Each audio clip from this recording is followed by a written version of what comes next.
दोस्तों, अगर आप एडवेंचर के शौकीन हैं तो दिल थाम कर बैठिए, क्योंकि आज की इस वीडियो में मैं आपके लिए लेकर आया हूं ऐसे एडवेंचर की कहानी जिसे सुनने के बाद आपके रोंगटे खड़े हो जाएंगे और जिसके बारे में शायद आपने पहले कभी नहीं सुना होगा।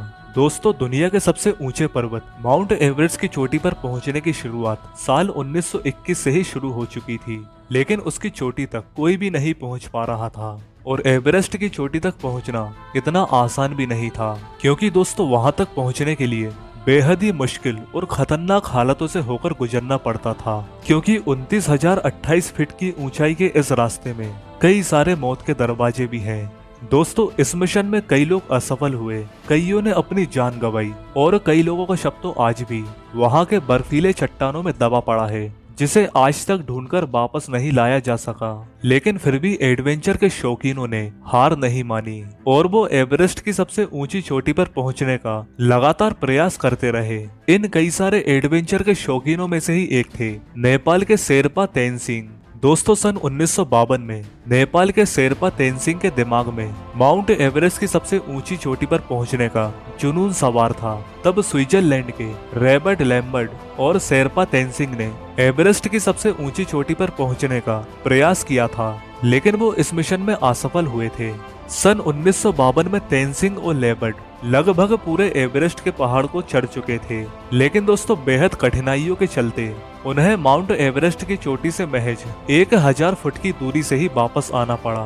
मंजिल के इतने करीब होकर भी वहां से वापस आ जाने का दुख उन दोनों को ही था। लेकिन दोस्तों, शेरपा तेनसिंग ने हार नहीं मानी, जिसके बाद फिर से एक साल बाद सन 1953 में तेनसिंग 7 अंग्रेज और 2 न्यूजीलैंड के पर्वतारोहियों के साथ एवरेस्ट की ऊंचाई पर चढ़ने के मिशन के लिए निकल पड़े। तेनसिंग और एडमंड हेनरी की टीम ने पहाड़ चढ़ने की शुरुआत 9 अप्रैल सन 1953 को की। बर्फीले रास्ते, माइनस में टेम्परेचर, हिम नदी, कभी भी टूटकर गिर जाने वाली शिलाएं और बर्फीली खाइयों के बीच वो लोग एक के बाद एक कैंप बनाकर अपनी मंजिल की ओर बढ़ते चले गए। इसके बाद लगभग 20,000 फुट की ऊंचाई पर पहुंचने के बाद एक छोटी सी दरार को पार करने के लिए हेनरी ने डाई लगाई, लेकिन दोस्तों उनके भार के कारण बर्फ की चट्टान वहां से खिसक गई और वो उस चट्टान में दबने ही वाले थे कि पीछे से समय रहते तेनसिंग ने रस्सी फेंकी और उन्हें गिरने से बचा लिया।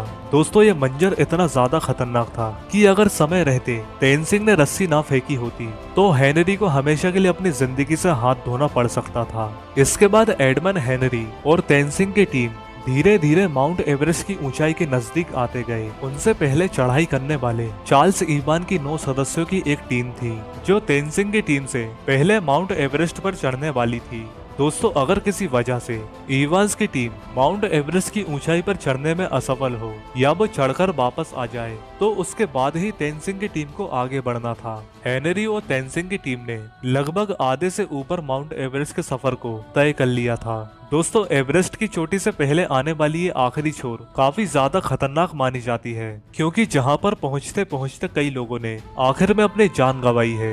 एक तरफ इवांस की टीम तेनसिंग की टीम से आगे बढ़ रही थी और 26 मई के दिन माउंट एवरेस्ट के शिखर से वो लोग सिर्फ 300 फुट की दूरी पर थे। लेकिन दोस्तों, अब इवान और उनके साथी काफी ज्यादा थक चुके थे और अब उनके शरीर ने भी जवाब दे दिया था, जिसकी वजह से उनके अंदर अब एक कदम भी आगे बढ़ाने का हौसला नहीं था और वो मात्र चोटी के 300 फुट की दूरी से वापस लौट गए। दोस्तों, इवान की टीम के वापस लौटते ही अब तेनसिंग की टीम को आगे बढ़ना था। इसके बाद फिर अगली सुबह हेनरी और तेनसिंग ने अपने कदम अपनी मंजिल की ओर बढ़ाए। उस समय तापमान भी -27 डिग्री सेल्सियस था, जिसकी वजह से इस बार की कंडीशन काफी ज्यादा कठिन थी। लेकिन इस सब के बाद भी उन साहसियों ने हार नहीं मानी। वो कुदरत और अपने शरीर की कठिनाइयों का सामना करते करते एक के बाद एक अपने कदम आगे की ओर बढ़ाते चले गए और सुबह के 9 बजे वो लोग दक्षिण शिखर की ओर पहुंचे। दोस्तों, धीरे धीरे अब उनके पास ऑक्सीजन भी खत्म हो रहा था और अब उनके पास इतना ऑक्सीजन भी नहीं था कि वो अपने आगे के सफर को पूरा कर सके। अब तेनसिंग की गति धीरे धीरे कम हो रही थी और उनके पांव भी भारी होते जा रहे थे और कुछ यही हाल हेनरी और बाकी लोगों का भी था। जिसके बाद हेनरी ने तेनसिंग को कुछ समय के लिए रोका और उनकी ऑक्सीजन की नली को साफ करने लगे, क्योंकि उन्हें सांस लेने में भी तकलीफ हो रही थी। वो सभी लोग अपने सामने आने वाली हर कठिन परिस्थितियों को मात देते हुए अपने कदम लगातार माउंट एवरेस्ट की चोटी की ओर बढ़ाते चले गए और आखिरकार 19 मई 1953 के दिन शेरपा तेंजिंग और हेनरी का नाम इतिहास के पन्नों में दर्ज हो गया। दोस्तों, जब वो सुबह के 11:30 पर दुनिया के सबसे ऊंचे पर्वत 29,028 फीट यानी 8,848 मीटर की ऊंचाई पर पहुंचे, तब उन सभी की खुशियों का ठिकाना नहीं था। और इस तरह शेरपा तेंजिंग और एडमंड हेनरी दुनिया के सबसे पहले पर्वतारोही बन गए जो सबसे पहले माउंट एवरेस्ट की सबसे ऊंची चोटी पर चढ़े। दोस्तों, आपको ये वीडियो कैसी लगी कमेंट करके जरूर बताइए, और अगर आपने अभी तक चैनल को सब्सक्राइब नहीं किया है तो प्लीज चैनल को सब्सक्राइब जरूर कर लीजिए, क्योंकि आपको हमेशा ही ऐसी अमेजिंग वीडियो इस चैनल पर मिलती रहेगी। मिलते हैं अगली वीडियो में, तब तक के लिए जय Hind and thanks for watching this video.